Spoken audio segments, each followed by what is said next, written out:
21 août 2014, sur ces images d'archives, François Hollande, président de la République, pose la première pierre d'un bâtiment aujourd'hui considéré comme un temple de la culture.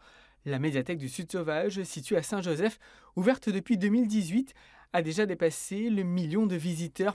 Le public s'y sent bien et est très satisfait de cette infrastructure. C'est vraiment très bénéfique pour nous parce que on peut réviser, se retrouver entre amis sans forcément être sous la pression scolaire, entre l'encadrement des surveillants, des CPE, etc., etc.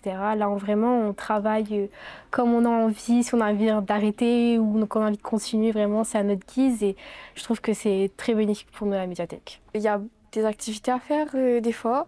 Des fois, il y a des animations, des personnes qui jouent. On peut voir nos amis, lire, faire des dessins aussi. Ça me permet de sortir de chez moi, de ma zone de confort et de travailler.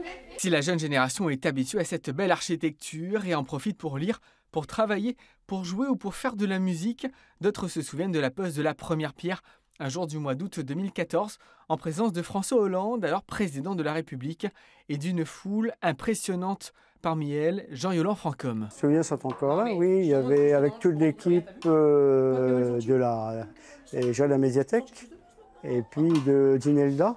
Donc on avait fait la visite du chantier. Voilà, donc ça date de quelques années déjà. Donc c'était Et de voir aujourd'hui, donc, je dirais ce bâtiment, ce temple culturel, donc ça, évidemment, ça impressionne. Les agents affectés à ce qui était alors la bibliothèque municipale travaillent quant à eux depuis plusieurs années sur le projet. Fred Figuin, directeur de la médiathèque, se souvient lui aussi de cette pose de première pierre et du travail effectué en amont. On avait les collègues qui étaient présents, donc de l'ancienne bibliothèque, les collègues qui m'ont aidé d'ailleurs, qui nous ont aidés en termes de coloris, en termes d'aménagement paysager, intérieur ou autre. Ce n'était pas seulement le choix des architectes ou alors des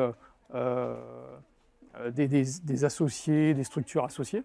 Donc nous y avons pleinement contribué à cela. Et donc c'était plein d'émotions. La médiathèque du Sud Sauvage, c'est un lieu de culture avec avant tout une ouverture vers tous les quartiers de la ville et de nombreux services à la population, voulus très tôt par l'équipe municipale. Je veux dire que c'est un endroit déjà qui est reconnu par les Réunionnais et Réunionnaises, mais pas que, donc par l'océan Indien et au niveau international, ça se voit à travers les nombreux prix qu'on a pu obtenir, en termes d'architecture notamment, mais aussi donc, pour revenir aux Saint-Joséphois et Saint-Joséphoises. Donc moi j'ai beaucoup de compliments parce qu'on me dit que lorsque les gens viennent ici, il y a toujours cet accueil, cette écoute, les sourires, donc une équipe qui est vraiment ouverte et disponible pour les utilisateurs de la médiathèque. Ouverte au public depuis 2018, la médiathèque est devenue un véritable repère pour la population